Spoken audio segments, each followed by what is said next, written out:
ओम नमो भगवते वासुदेवाय। भक्ति का दुख दूर करने के लिए नारद जी का उद्योग। नारद जी ने कहा, बाले, तुम व्यर्थ ही अपने को क्यों खेद में डाल रही हो? अरे, तुम इतनी चिंतातुर क्यों हो? भगवान श्री कृष्ण के चरण कमलों का चिंतन करो, उनकी कृपा से तुम्हारा सारा दुख दूर हो जाएगा। जिन्होंने कौरवों के अत्याचार से द्रौपदी की रक्षा की थी और गोप सुंदरियों को सनाथ किया था, वे श्री कृष्ण कहीं चले थोड़े ही गए हैं। फिर तुम तो भक्ति हो और सदा उन्हें प्राणों से भी प्यारी हो।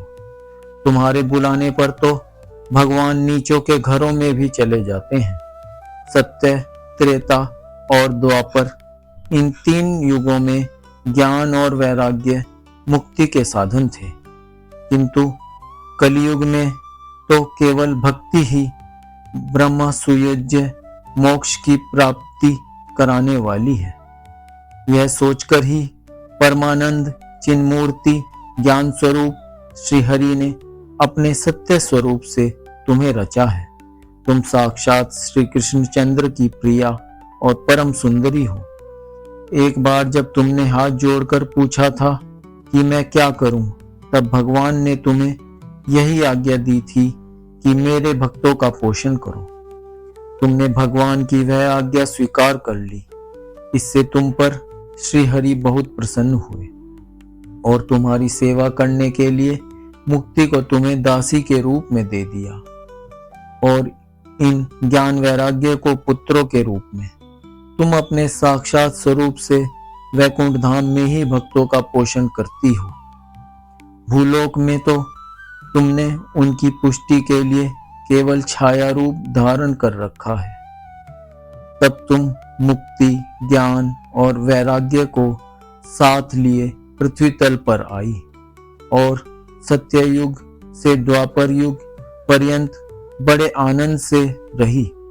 कलयुग में तुम्हारी दासी मुक्ति पाखंड रूप रोग से पीड़ित होकर क्षीण होने लगी थी, इसलिए वह तो तुरंत ही तुम्हारी आज्ञा से वैकुंठ लोक को चली गई। इस लोक में भी तुम्हारे स्मरण करने से ही वह आती है और फिर चली जाती है, किंतु इन ज्ञान वैराग्यों को तो तुमने पुत्र मानकर अपने पास ही रख छोड़ा है।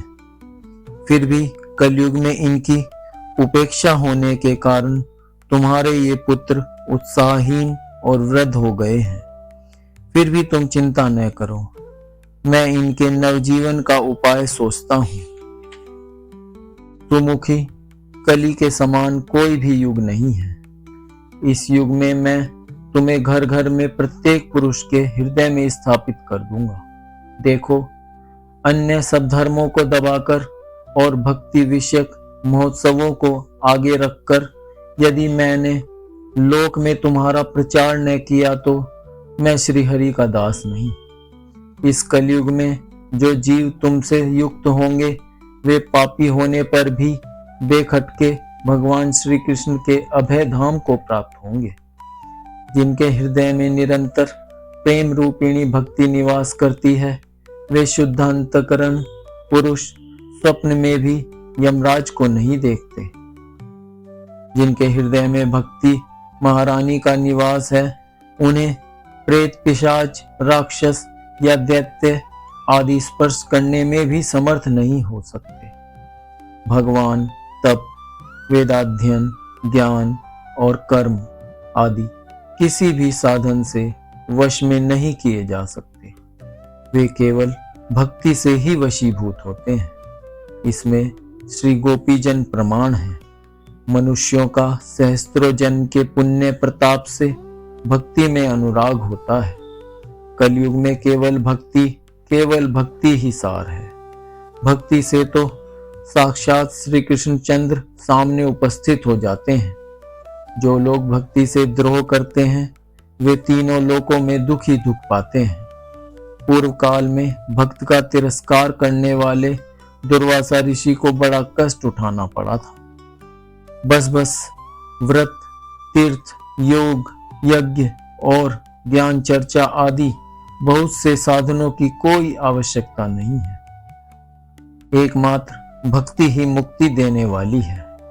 सूत जी कहते हैं, इस प्रकार नारद जी के निर्णय किए हुए अपने महात्म्य को सुनकर भक्ति के सारे अंग पुष्ट हो गए और वे उनसे कहने लगी। भक्ति ने कहा, नारद जी आप धन्य हैं, आपकी मुझ में निश्चल प्रीति है। मैं सदा आपके हृदय में रहूंगी, कभी आपको छोड़कर नहीं जाऊंगी।